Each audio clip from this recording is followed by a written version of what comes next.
C'est bon à savoir, une nouvelle version de l'examen du code de la route. Nous sommes avec Patrice Bessonne, directeur de Mobiliance, Éducation et Sécurité routière. Bonjour. Bonjour. Alors, à quoi vont devoir s'attendre les futurs candidats du code? Qu'est-ce qui a changé alors? Alors, ce qui a changé, c'était demandé par les professionnels, les écoles de conduite.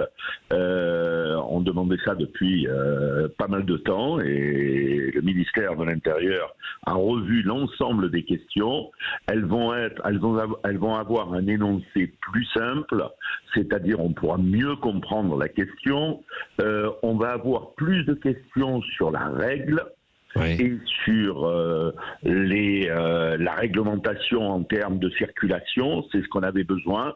On a remis un peu l'examen de code dans le bon sens jusqu'à présent. On avait plutôt des questions parfois un peu alambiquées sur le comportement. Vous savez, en QCM, c'est difficile de répondre à une question sur le comportement. Là, on revient un peu sur les bases. C'était attendu parce que les jeunes...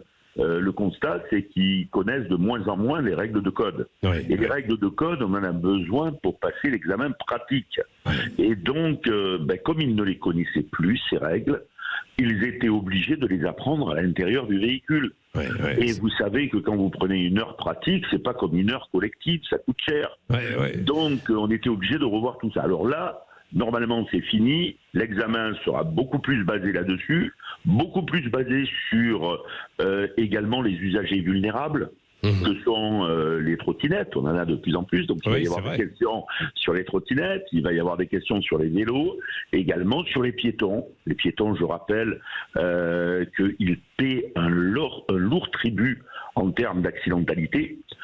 Donc c'était important de remettre ça dans le bon sens et nous sommes satisfaits. Oui, bon, d'accord. Ça entre en application là immédiatement pour les centres d'examen ou pas? Oui, depuis hier. Depuis hier, voilà. Donc avec ces nouvelles règles, c'est vrai que moi j'avais regardé quelques-unes des questions, c'était un peu compliqué quoi. Enfin c'était alambiqué plus précisément. On avait plus l'impression qu'on parlait de la philosophie de la conduite ou du comportement que des panneaux routiers, etc. de ce qu'il fallait faire dans certaines situations, hein, Patrice Bessonne. Oui, c'était exactement ça, alors que je vous rappelle, en termes de comportement, en termes de philosophie de la conduite, comme vous le dites, on appelle ça la psychologie de la conduite, ça se fait en pratique, avec le formateur à côté, où on va décortiquer les situations. Ça se fait pas sur un QCM. Un QCM, c'est très compliqué. Aucun QCM au monde, question à choix multiples, pardon, ne répond à des questions de comportement. Donc on avait demandé qu'on revoie ça parce qu'on passait complètement à côté des connaissances de règles et ça devenait, comme vous l'avez dit, complexe pour certains. Alors tant mieux, on est revenu dans le bon sens.